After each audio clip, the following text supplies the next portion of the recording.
Good afternoon, Sarah. Hello, good to see you. Good to see you. I'm so grateful that you're here joining us, obviously not from the cold Northeast with your sundress on. I made my great escape on Monday. It's great. I'm so grateful that you're here with us today on Michelle's Conversations That Matter. We're going to talk about such an important topic, I think, when it comes to self-love and accepting who we are. I'm really grateful that Dr. Victoria introduced us.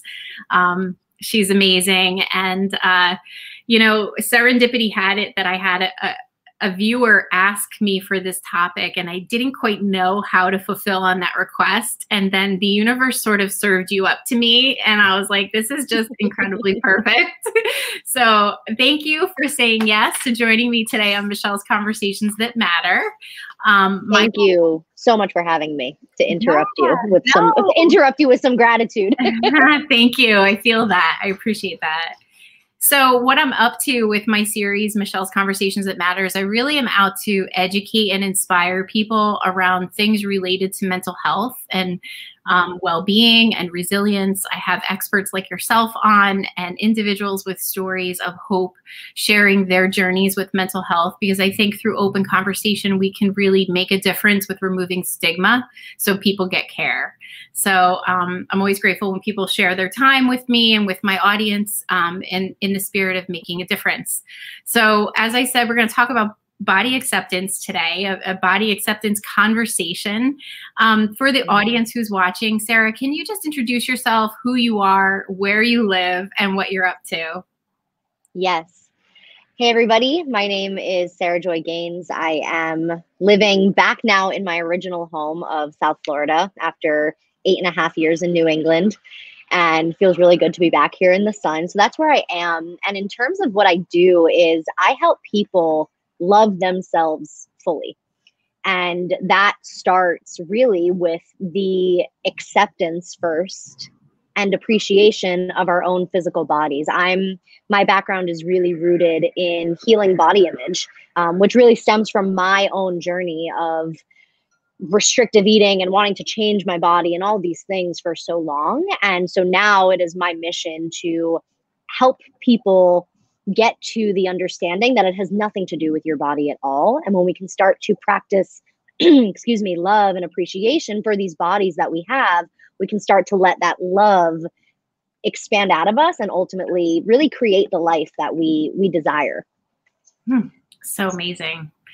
Oh, so amazing. I love that, because I feel like we live in a world where we're constantly comparing ourselves and our bodies and our accomplishments and what we do to the person sitting next to us. And, social media is notorious for that, of like having us, whether or not we're consciously aware of it, we are subconsciously doing that comparison thing. And I think it's so hard. Tell us a little bit about why this topic is so personal. You touched on it in your intro that it was your journey. Would you mind sharing that with us to understand why you do this work?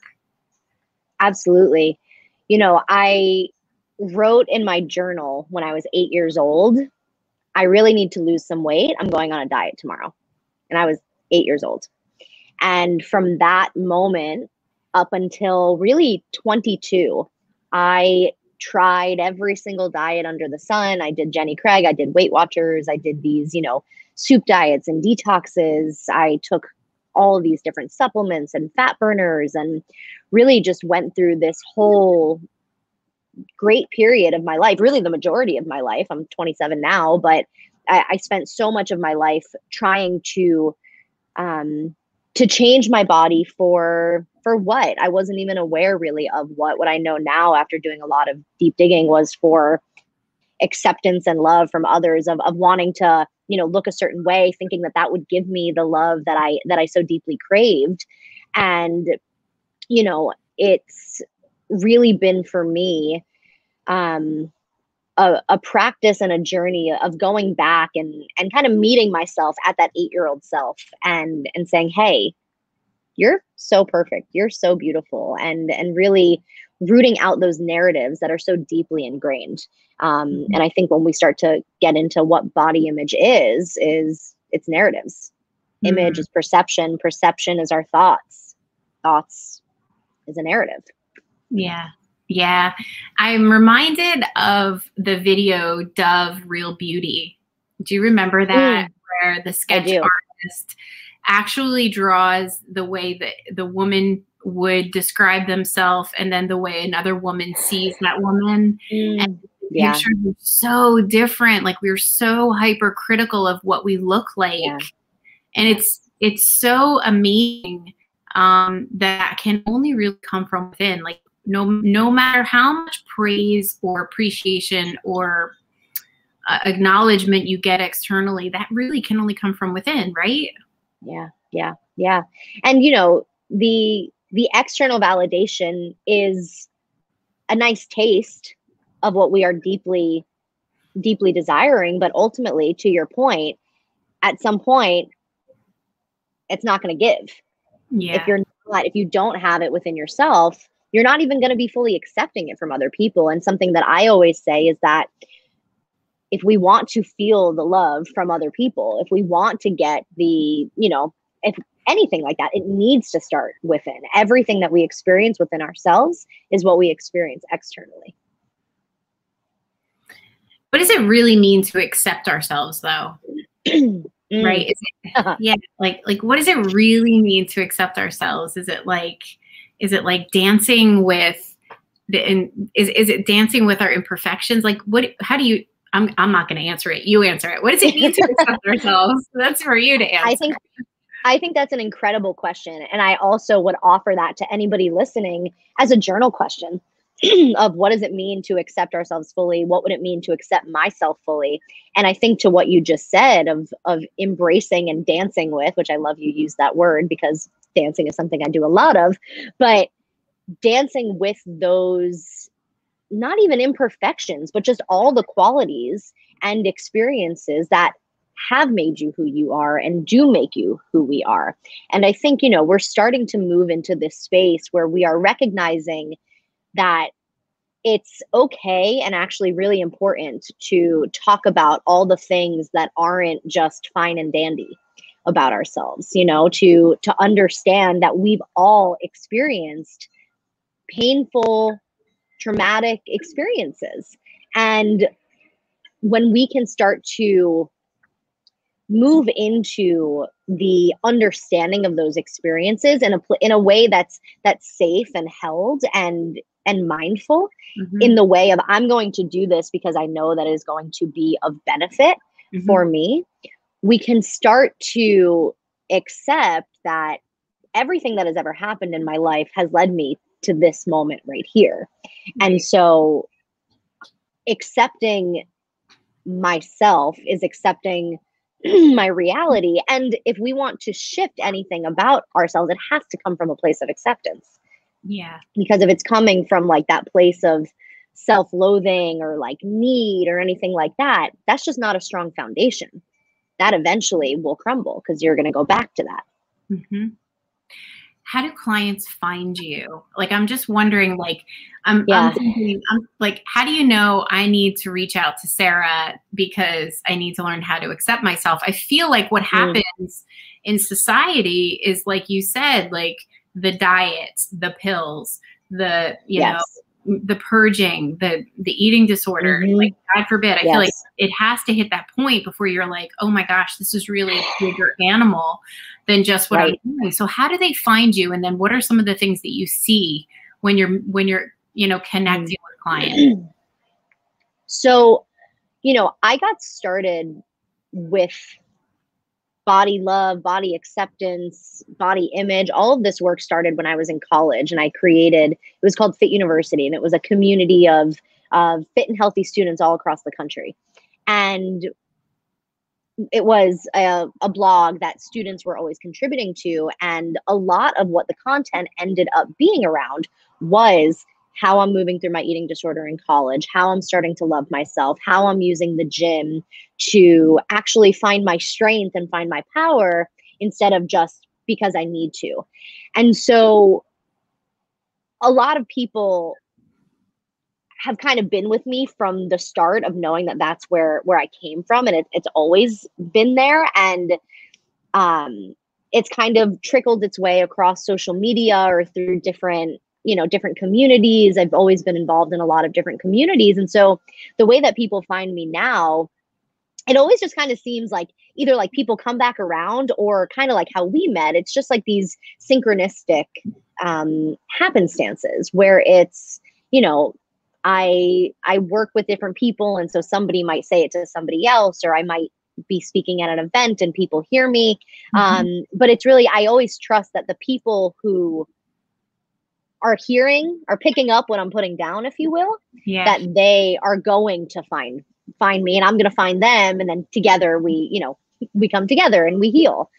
And, what I see a lot of, to answer that question, is it's a lot of first really understanding, again, to what I said earlier, is that it actually has nothing to do with your body, right? And all these things that we've been doing to try to change our bodies, the diets, the workouts, the exercise, that we've created this, like, I need to do this thing so that way I can be okay. Yeah. Really is understanding that there's something so much deeper happening within. And what it always, I find, comes down to when it comes to body image and body acceptance is that there are these stories of shame, guilt, and unworthiness that are somewhere deep in there. And so when we can start to like befriend those, to accept that these are parts of us, and if we continue to ignore them, they're just going to continue to build and build and build. Yeah. Or we can say, okay, all right, shame. All right, guilt. Let's talk about this. Let's have a conversation. You are safe. I am safe.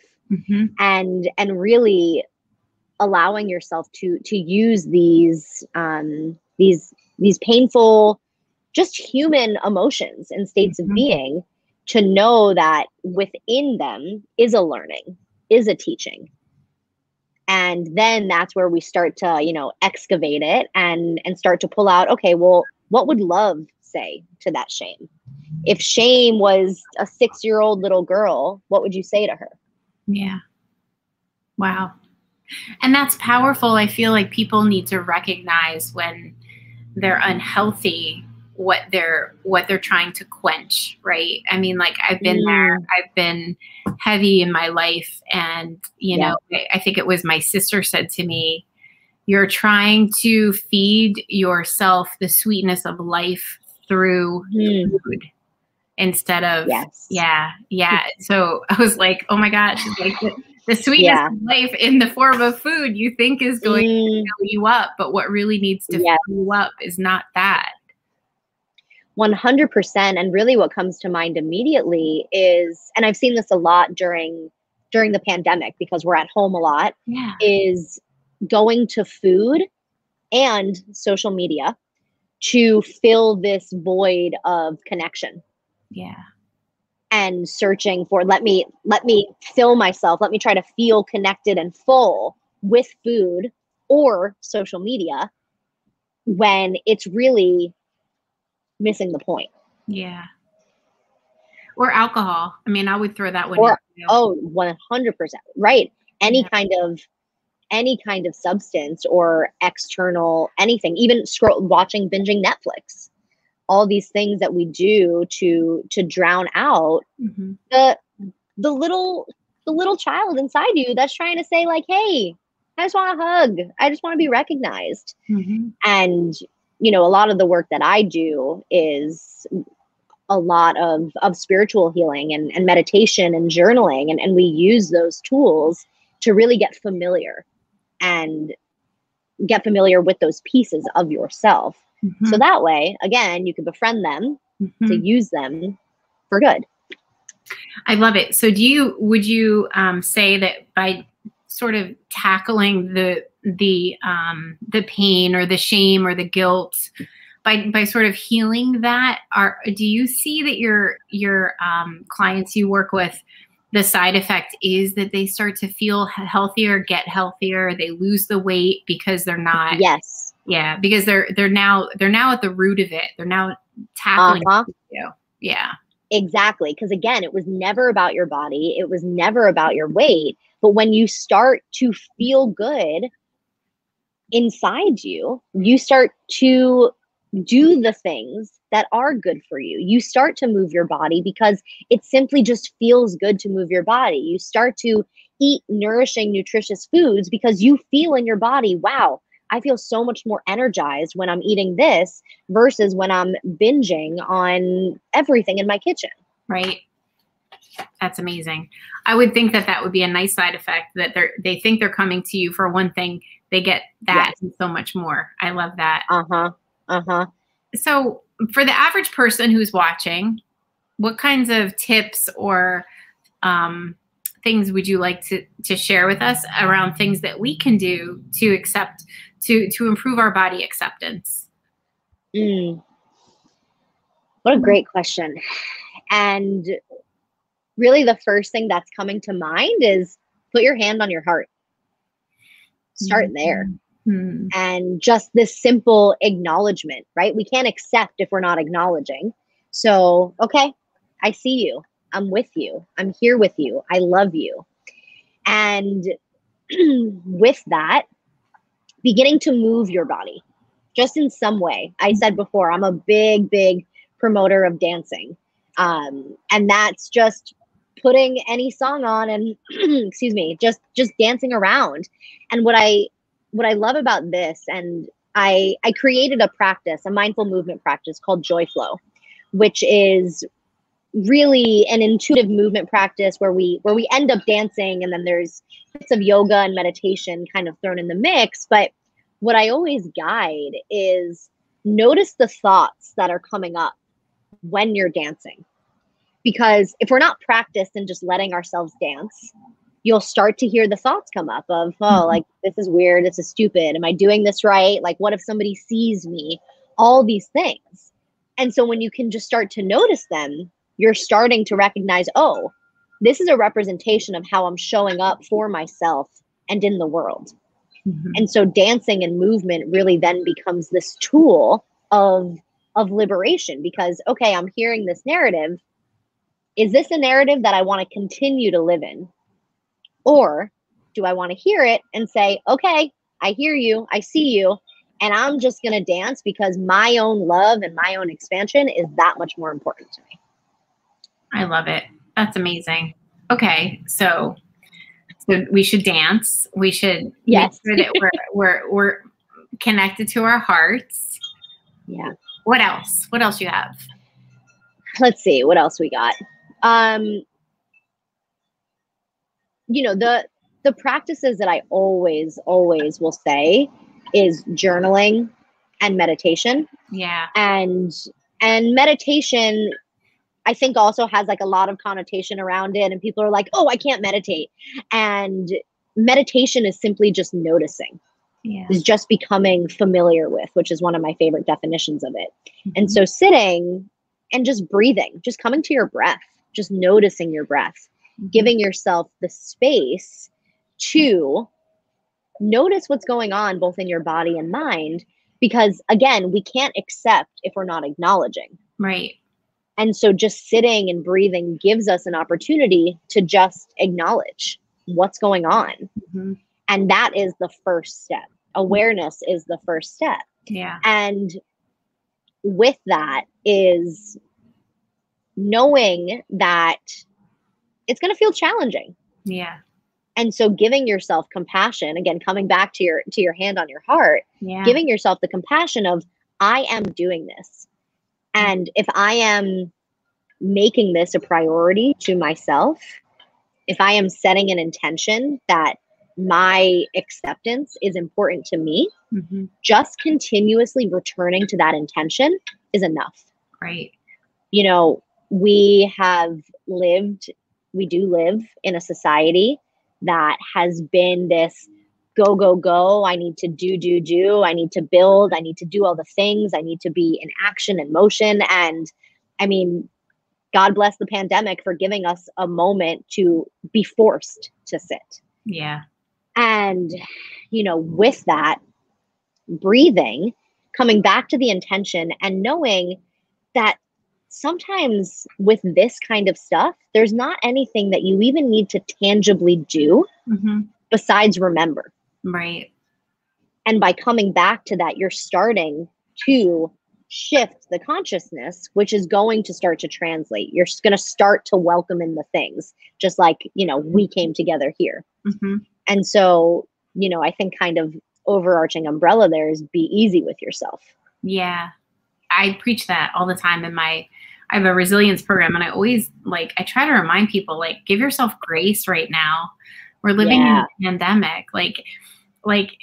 Stop with the trying to power through. Just give yourself some grace and recognize that you're just doing the best you can. That's right. Yeah. I saw a little meme earlier today that said, quote, "I'm stressed today for no reason at all," said the girl in a year into a global pandemic that completely uprooted her entire life.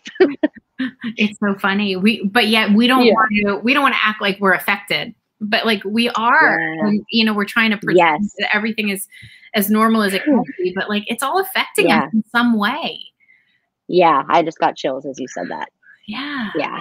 And again, it's the acknowledgement of it. Yeah. And sometimes people just need permission to just realize this is not normal, what we're living through. It's not, Right. And we're doing it. We're making the best we possibly can. And it's just such a testament to our resilience and our innovation, and also chill. Yeah, exactly. I love what you said about meditation. I'm a huge advocate of meditation, and I get all the time from people, "Oh, I can't do that. I tried it and the voices still continued, blah, blah, blah." Yes. Or I'm not good at it, or they're just totally resigned to even trying, right? Or oh, I read a book and I'm meditating, or okay, really that's not meditating, but whatever. Right. I'm a big fan of Caesar. Kyle Cease, is that his name? Kyle Cease. I'm a big fan of his.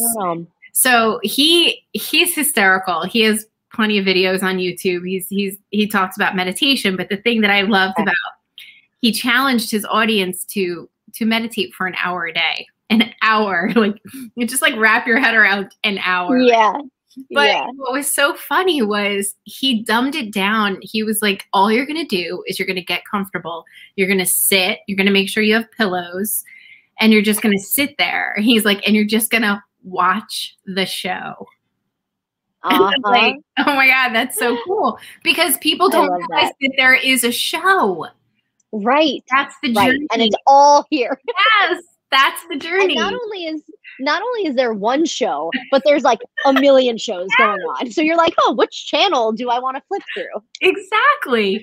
But that's the first step in the awareness piece that you're talking about. The only way we can do anything is by trying to just get present to what is going on. What's on the show that we need to be listening to. Right. And is this the show that I want to continue to watch and live in? Right.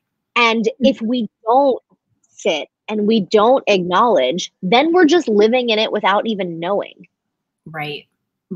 Yeah. So I try to remind people that meditation actually has you gain the ability to have focus, laser focus. 1000%.